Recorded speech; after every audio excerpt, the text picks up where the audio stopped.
Support comes from Missouri Forest Products Association, committed to sustainable and sound conservation of the state's forests, which support more than 41,000 Missouri jobs, resulting in a $10 billion industry. ChooseWood.com.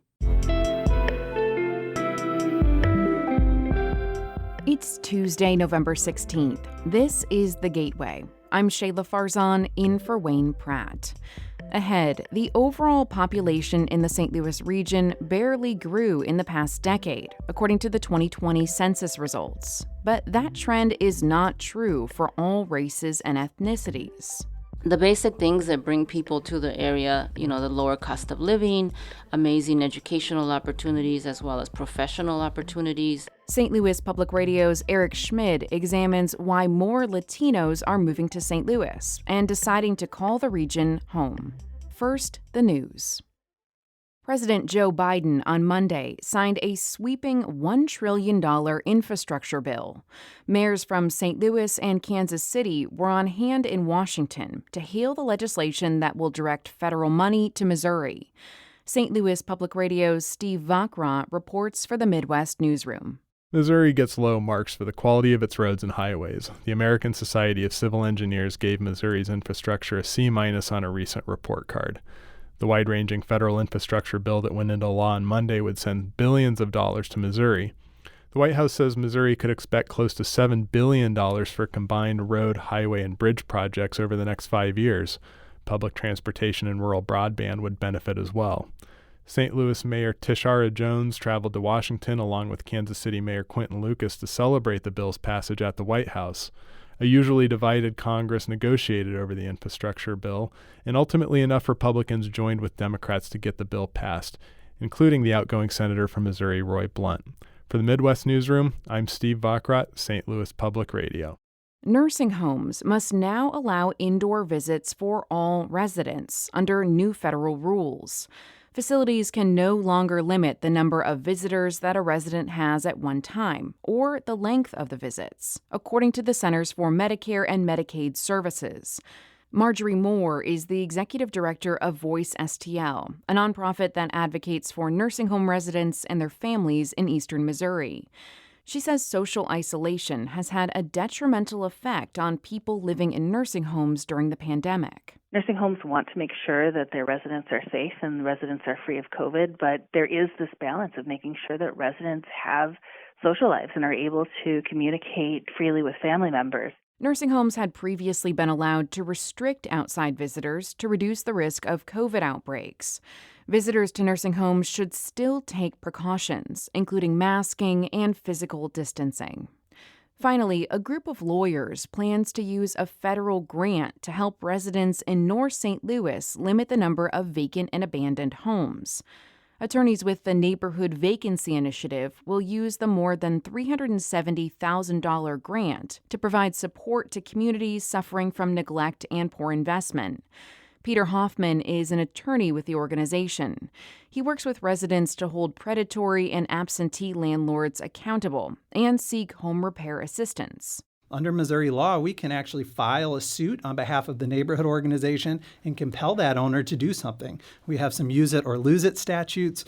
We have other types of laws that compel owners to make repairs. Hoffman made those comments on St. Louis on the Air. He hopes to recruit more pro bono law firms to further expand the initiative's support to neighborhoods.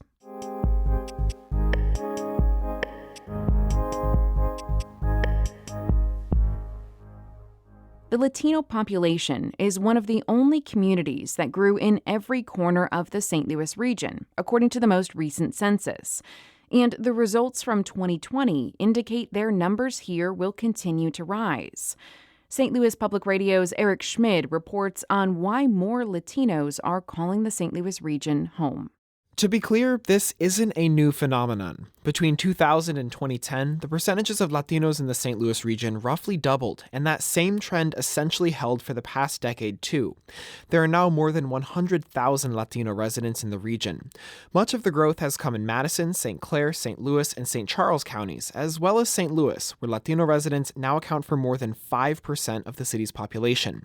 And there are many practical reasons to move here. The lower cost of living, amazing educational opportunities, as well as professional opportunities. Gabriela Ramirez Arellano is the director of entrepreneurship for the Cortex Innovation Community. The Hispanic population in the metro area is majority professional. So people are coming here because of their jobs or because they come to the university and they decide to stay and make a living and raise their family here. She adds the region also offers a good deal of support for Latinos who want to start businesses. It's something Lusnail Rondon Haberberger tapped into after moving to St. Louis in 2015 from Rochester, New York.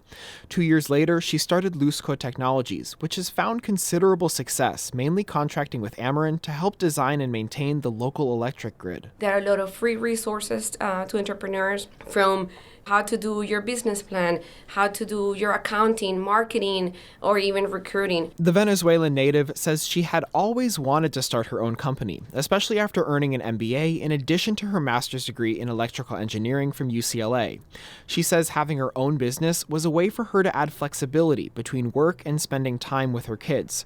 Rondon Haberberger adds she and her husband decided it made the most sense to relocate to the town he grew up in. So St. Louis was kind of like a compromise. It felt good, scary but good. Other Latino newcomers in the past decade felt similar trepidation. Julio Suarez leads community affairs at Anheuser-Busch and had been in Orlando before coming to the St. Louis region in 2014. He says the move was a bit of a culture shock for him, especially coming from a place with much more diversity.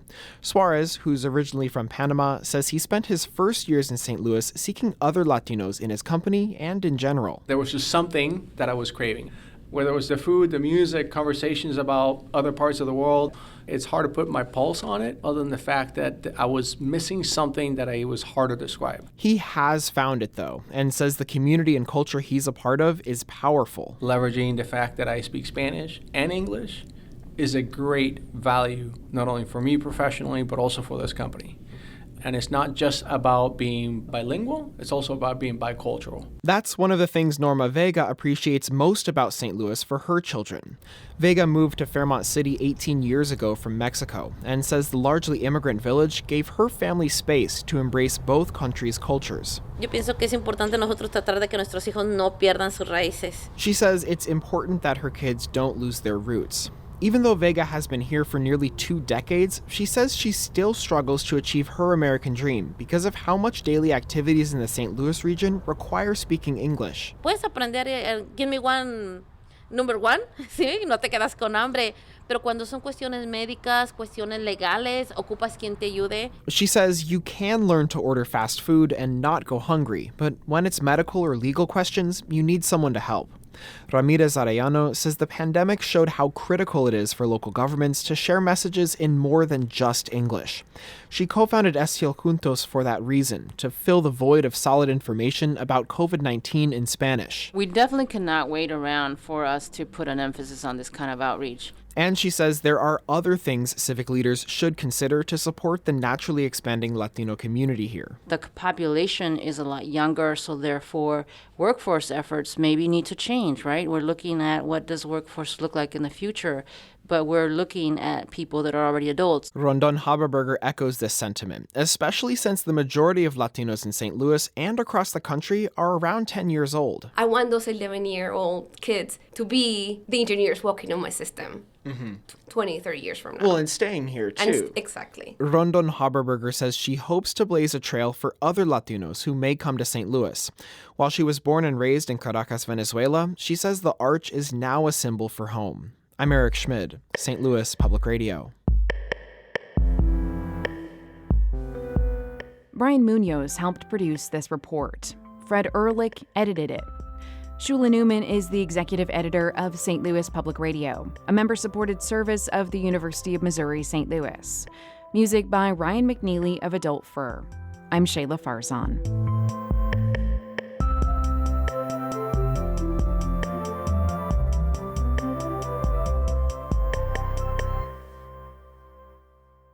Support comes from Missouri Forest Products Association, committed to sustainable and sound conservation of the state's forests, which support more than 41,000 Missouri jobs, resulting in a $10 billion industry.